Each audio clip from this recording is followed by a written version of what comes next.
le journal de bord.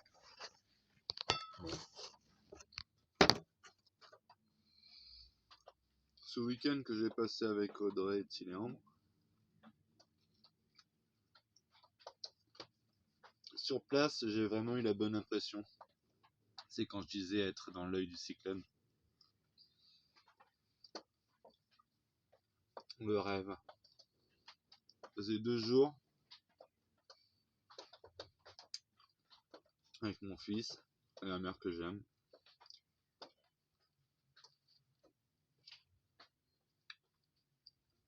Mais maintenant qu'elle est à nouveau éloignée à Mérignac, j'ai le droit à tous les reproches du monde. Elle a ce côté paradoxal où en face elle est toute gentille. Et quand je me permets de dire ton père est un ignoble personnage qui m'empêche de voir mon fils, ce qui est le cas. Ah, tu peux pas t'empêcher d'être méchant, tu es malade et tout. Je sais, je me répète beaucoup, mais quand il y a un commercial qui vient te faire signer un papier pour voyager avec ton fils et que te dit bien sûr tu pourras le voir autant que tu veux, et une fois sur place il t'empêche de voir ton fils,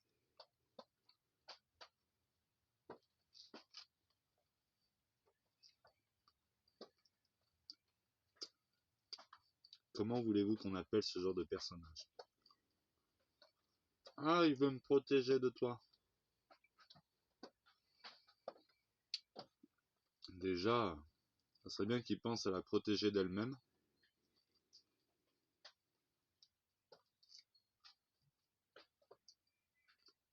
C'est bien beau de me faire passer pour quelqu'un de violent, de méchant, de tout ça.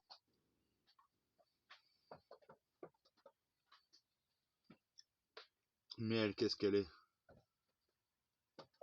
Pourquoi coucher avec un mec qui veut faire une famille, pour après lui dire je m'en bats les couilles de ta gueule? Pourquoi dire qu'elle veut avoir un enfant avec moi pour après dire qu'elle veut avorter? Et se plaindre de la colère que ça provoque? Pourquoi prétendre être stérile à 6 mois en disant ah non, je suis à moitié stérile? C'est comme ce sujet sur la stérilité. Elle était allée faire un examen gynécologique avant de tomber enceinte. Et sur le papier, il avait marqué ovarectomie à gauche, ovaire droit sain, et absence d'ovaire gauche. Il a fallu que je lui dise 3 fois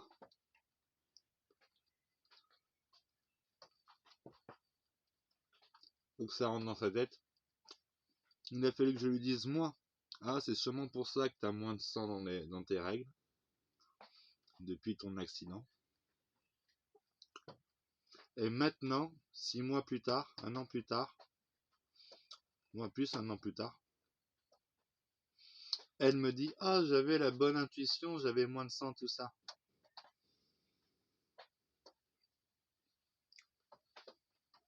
Manque de bol, chérie, j'ai tout enregistré dans les Îles en amour. Et non, tu n'avais pas fait le lien entre cette ovarectomie et ton manque de sang. C'est moi qui l'ai fait pour toi et qui te l'ai dit. Et il a fallu que je te le dise à plusieurs reprises pour que ça rentre dans ta tête. Mais tu oublies d'où vient cette logique. De moi qui t'aime, qui a même une situation, un moment où tu as peur d'être stérile et de plus avoir d'enfant, tu es effondré. Et moi, je te prends dans mes bras et je te dis, je t'aime. Et même si on n'a pas d'enfant, je serai toujours là pour toi. Je te prends dans mes bras et on s'embrasse et tout ça.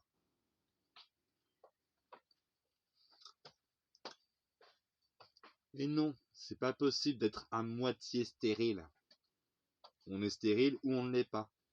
Tu as certes un ovaire en moins, mais tu n'es pas stérile. Tu es tombée enceinte de manière naturelle. Tu n'as pas eu de FIV, tu n'as pas eu de traitements médicaux, tu es tombée enceinte.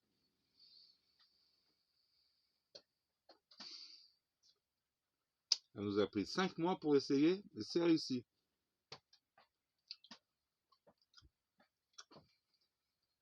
Et tu te plains de colère qui en réalité, à chaque fois que j'ai été en colère, tu l'as été avant moi, et même tu m'as frappé par moments. Donc c'est bien beau de dire tu veux vivre sans la violence, mais commence par toi être sans violence, sans haine, sans tyrannie. Enfin bref. Donc elle fait tout ce qu'elle peut pour me faire passer pour un méchant. Elle dit non, mais de toute façon, je vais porter plainte pour ta violence. Bah, si tu veux, on va au pénal, hein. Qu'est-ce qui va se passer au pénal? T'as fait passer ça pour un accident domestique, la tête sous l'eau. En réalité, c'était pas un accident, tu as volontairement mis la tête de ton bébé de 5 jours, ou 4 jours, je crois plus de 5 jours, sous l'eau,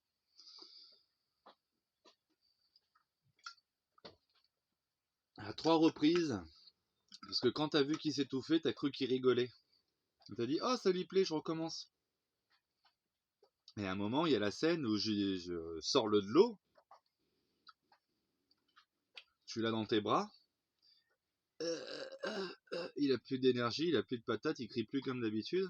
Et là, tu le secoues comme un hocher. Hé, vas-y, crie. Non, mais c'est pas ça que tu dois faire. Tu étais effondré, t'avais cru que t'avais tué ton fils. Je le sors vite de la baignoire, je le sèche avant de le mettre en position verticale, un peu allongée.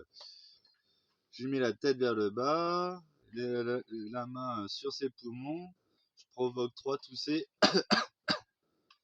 truc qui sort. Je l'assois, je sors un stéthoscope, j'écoute, je vois une respiration éclairée. Enfin, comment on dit? Enfin, il n'y a pas de bulle, c'est fluide la respiration. Il y a un petit battement, il n'y a pas beaucoup de battements, mais il y en a. Ça respire. Et encore, on va sur les constantes, entre 130 et 150 pulsations minute, entre 30 et 40 inspirations par minute. On tape sur Google, ça tombe dans les moyennes, c'est parfait. Encore, il y a des phases d'apnée. Les plus grosses phases d'apnée, c'était 5-7 secondes, je dirais. Après, ça reprenait. Et toute la nuit, je le surveille. Donc bon. On peut aller au pénal, hein. Et j'ai menti pour te protéger. Et là, tu me fais passer pour un fou. T'as tellement monté le chou sur tes parents sur quel être violent j'étais, en oubliant que tu étais un être insupportable. En oubliant que tu m'as utilisé du début à la fin. Et aujourd'hui, tu utilises cet enfant pour avoir tout ce que tu veux avec tes parents. Tu n'es pas apte à l'abriter par tes moyens, tu n'es pas apte à le nourrir si ce n'est avec ton sein, et encore. Tu n'es pas apte à mettre autour de lui toute la matière dont il aura besoin. Sauf si tu vas coucher avec un autre mec qui lui va te mettre un toit sur la tête.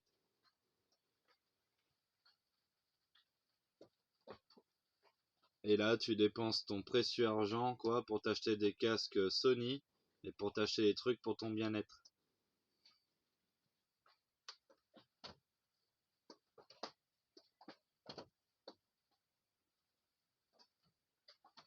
Tu es incapable de gagner de l'argent et tu le dépenses de manière futile.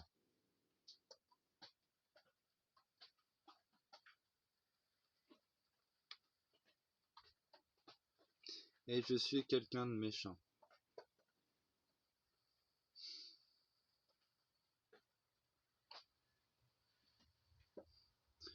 J'ai hâte que mon fils soit un adolescent et qu'un jour il ait la curiosité de voir son père sur YouTube.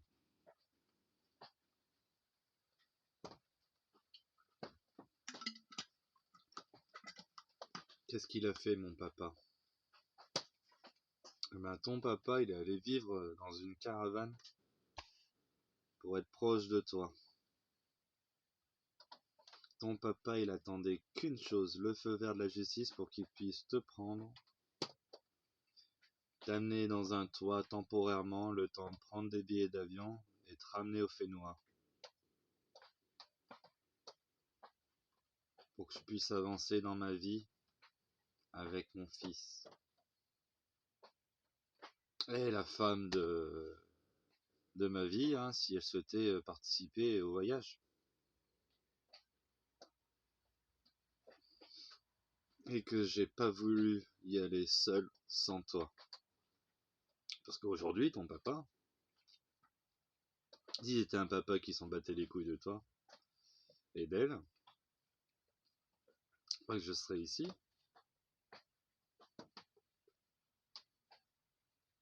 Bon, ça m'a permis de rencontrer des gens super. Ils m'ont tous aidé. Ils bougeront jamais d'ici, donc jamais je pourrais leur renvoyer l'appareil. Mais si jamais un jour ils débarquaient à Tahiti, toutes les personnes qui m'ont aidé ici seraient bien sûr comme chez elles sous mon propre toit.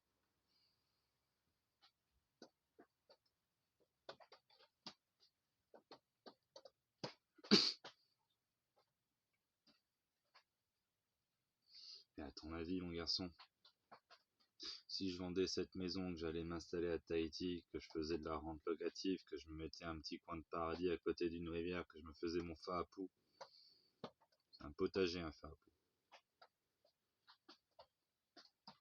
Je la trouverais pas la tahitienne, la femme qui me donnera une famille heureuse et nombreuse.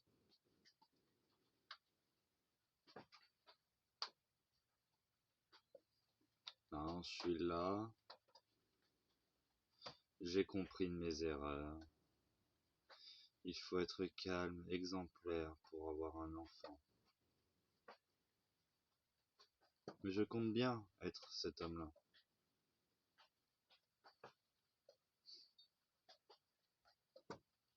Mais voilà, t'as une maman imbuvable qui se remettra jamais en question, qui continuera dans sa voie de la perverse, narcissique, manipulatrice, menteuse, mythomane, avec un lâche de papa qui va valider son comportement égocentré, qui en réalité vient de deux. Hein. Oui, c'est bien le mélange entre sa mère et son père, Audrey.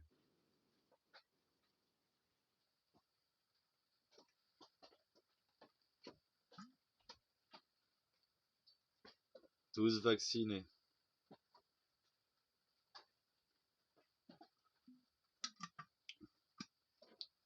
Le pire, c'est qu'en le prenant dans les bras, il lui balance de l'ARN dans la bouche.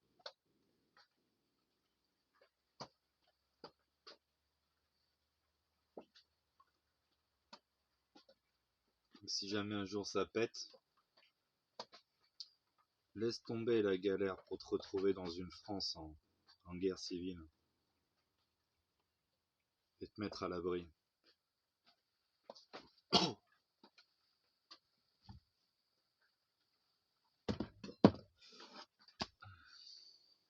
Je serais sûrement pas à la hauteur en plus.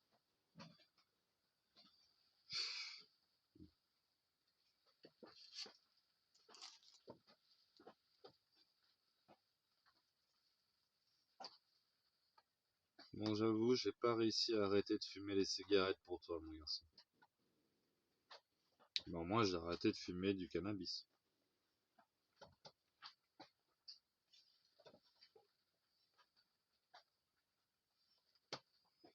Et pourquoi j'insiste beaucoup sur le fait d'aller à Tahiti?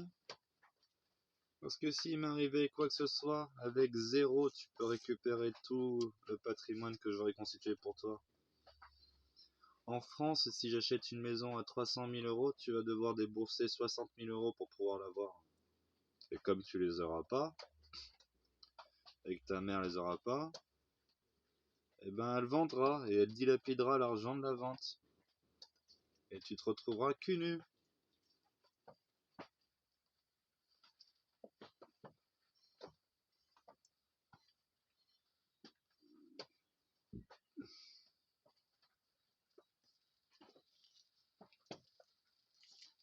Et quand je dis tout ça à ta maman, c'est quoi sa réponse?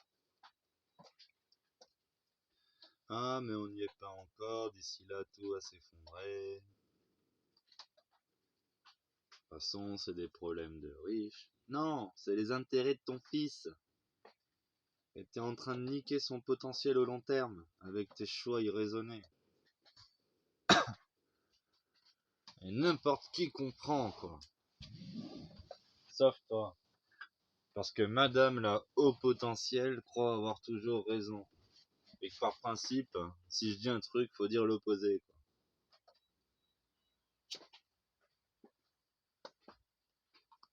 Dois-je te rappeler qu'à un moment tu te l'as pété tellement sur ton QI et sur ton intelligence. Là, j'ai cliqué sur un test QI à la con sur internet. Sans faire exprès, je t'ai pété un score genre 135 ou 137, je sais pas. Je t'ai dit, vas-y, fais-le le QI. Ah non, j'ai besoin de rien prouver à personne. Pétocharde. T'aurais trouvé un 110. Même pas. Ça t'aurait bien ramené le caquet en bas, quoi.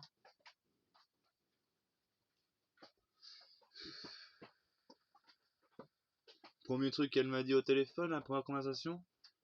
Ah, j'ai beaucoup galéré dans ma vie, je mérite enfin un endroit stable après tout ce que j'ai vécu. Je suis un autiste Asperger, tout ça. Moi, j'ai jamais été diagnostiqué au potentiel et autiste, j'avais jamais vu aucun psy avant. Mais là, à force de les voir, ils vont bien finir par le voir, parce qu'il y a dans ma tête qu'il y a un truc qui tourne un peu plus vite que d'habitude. D'ailleurs, c'était quoi quand j'ai vu les premiers psys? Ah, vous avez appris beaucoup de choses. Oui, vous êtes très intelligent.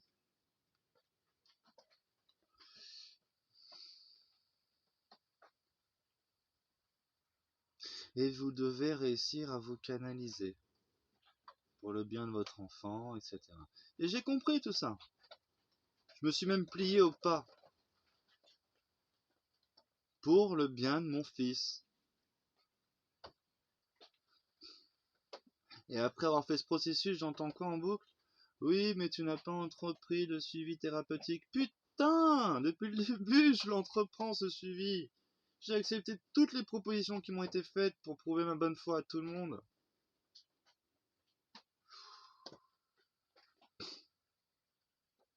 Comment réagir face à une telle mauvaise foi, quoi?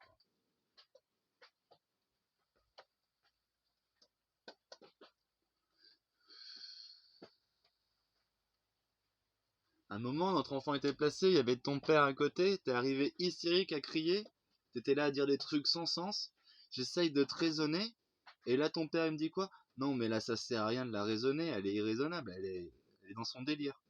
Ton père même l'a admis devant moi, quoi, et là il protège ta folie de moi?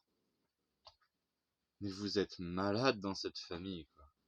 Si bien ton père, la langue de vipère qui m'a menti comme un rat mort à la réunion pour avoir mon consentement, quoi.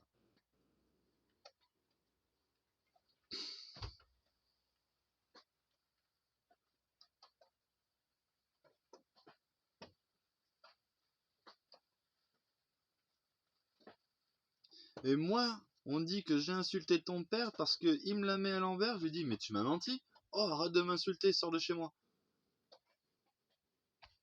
Tu m'as dit que je pourrais voir mon fils aussi souvent que je le voulais, et là je peux plus le voir, c'est quoi ce délire? Sors de chez moi.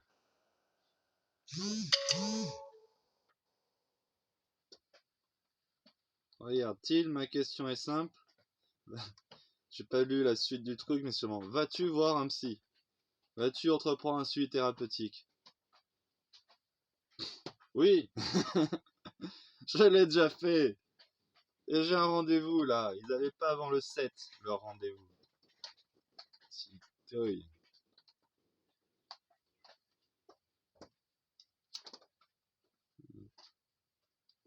Un jour, je vais enregistrer une vidéo sur mon ordinateur quand je le rebrancherai et je lirai tous nos échanges pour vraiment que même à l'audio, on se rende compte à quoi j'ai affaire, quoi.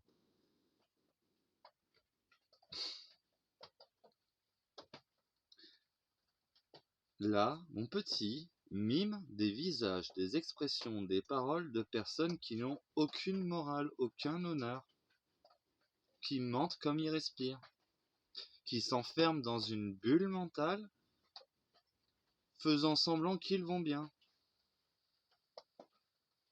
Aucune remise en question, aucun problème avec le fait d'avoir menti au père et de le couper de son fils. Qu'as-tu dit, Philippe, à Stéphanie Blain-Dumochel? Bien sûr, dans l'intérêt du petit, on laissera l'accès à son père pour qu'il puisse le voir aussi souvent qu'il le veuille. C'est ce que tu as dit. Qu'est-ce que tu as dit, Stéphanie Blain-Dumochel, Audrey? Je l'aime pour ses valeurs morales. Vous avez menti au juge comme un arracheur de dents. Comme des arracheurs de dents. Et une fois que vous êtes dans votre clan familial, tout ça, vous vous liguez en disant « Ah, il est malade, il est malade ». Parce que j'ai eu le toupet de montrer vos incohérences et dire « Vous avez un problème ». Toi, tu mens comme ta rage, toi, tu es irraisonnable, et en plus, ton père protège de ta folie, en disant que c'est moi le problème, alors que c'est toi, de toute évidence, qui n'admets pas tes erreurs.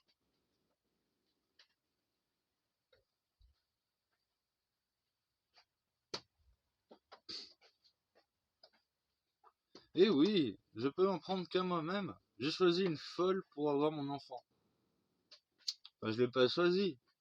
C'était la seule que j'avais, elle est jolie comme la femme de mes rêves. Je me suis dit, en étant gentil, en étant droit et honnête, elle finira bien par être droit et honnête. Que dalle. Elle a juste joué sur mon émotionnel, sur mes valeurs morales, mon tempérament impulsif, pour me la mettre à l'envers. Et quand je la frappais pas, elle me frappait jusqu'à ce qu'elle ramasse une baffe, quoi. Ah, tu vois, t'es violent. Attends, tu m'as envoyé 80 patates avant d'avoir la première claque. Quand tu me frappais, tu disais tu le mérites. Pourquoi je le mérite? Parce que t'es en train de me dire que tu m'aimes pas et que je te dis, bah dans ce cas-là, sors de ma vie. Mais ah, j'ai nulle part où aller. Et maintenant elle me dit, ah, mais j'avais plein d'endroits où aller. Pendant des mois, je t'ai enregistré me dire t'as nulle part où aller. Je t'ai accepté sous mon toit que t'avais nulle part où aller 10 jours. Alors que pendant 10 jours, tu m'as dit, ah, c'est normal que dans une relation, il y en ait un qui soit amoureux et l'autre pas. Ça arrive souvent, t'inquiète pas, tu vas t'en remettre. Le mec, c'est un ermite, il est dépressif parce qu'il voit passer à côté de sa vie, il rêve d'avoir une famille et des enfants, et il voit bien que toutes les femmes sont malades dans leur tête, et t'as prouvé tout ce que je pensais, t'arrives, tu m'offres mon rêve sur un plateau, et après tu me la joues versatile, girouette, essaie d'avoir un enfant, après tu dis que tu veux le tuer dans ton ventre, et tu t'étonnes que ça me fasse mal. Mais comment on peut se regarder dans un miroir avec un tel comportement, quoi?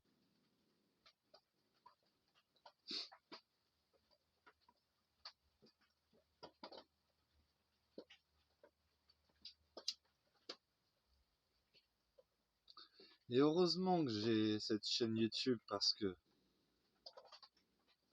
je me dis sans déconner avec tout ce que je vis, et je suis sûrement pas le seul, je dois être la parole de millions d'hommes dans mon état.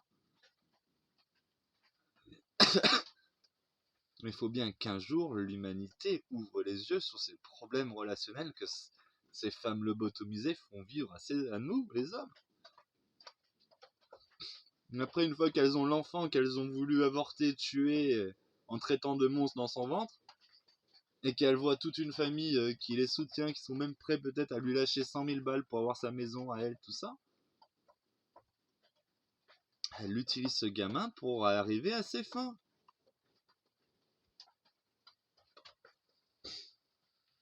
Ah, je pense dans l'intérêt de mon enfant. Ben déjà, si tu pensais en l'intérêt de ton enfant, tu penserais à protéger son patrimoine. Et quand tu entends un mec qui te dit à Tahiti c'est net d'impôts pour les droits de succession, tu verrais bien que dans l'intérêt du gamin, vaut mieux qu'il s'établisse à Tahiti. Mais non, pourquoi tu as peur d'aller à Tahiti? Parce qu'il n'y a pas les aides sociales et que tu es une assistée, Audrey. Mais moi, je veux bien que tu travailles pas et que tu sois à la maison à t'occuper des enfants, à faire le fait à poux, à faire la cuisine que tu fais mal.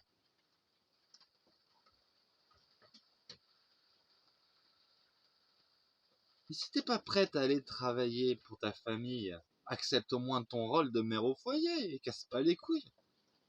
N'essaye pas d'imposer à l'autre ta loi alors que... En plus, le pire, c'est que quand on t'écoute et qu'on fait ce que tu veux, on va droit dans le mur. On dépense sans compter, on finit sur la paille.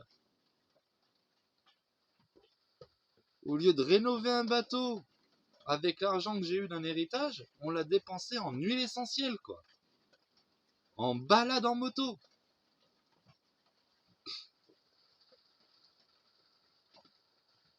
À l'époque, tu m'aurais écouté. Bon, on n'aurait pas eu notre fils. On a peut-être eu un autre enfant, mais ça n'aurait pas été lui. Et vu à quel point il est beau, à quel point je l'aime, c'est la vie, hein, je suis content de l'avoir eu. Mais on serait arrivé à Tahiti sans test PCR dans la gueule, quoi.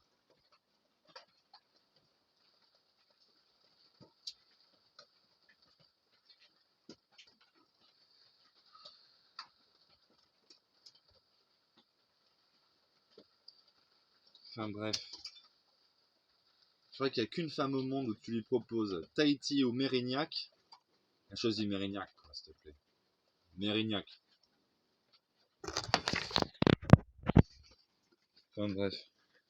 Bisous tout le monde.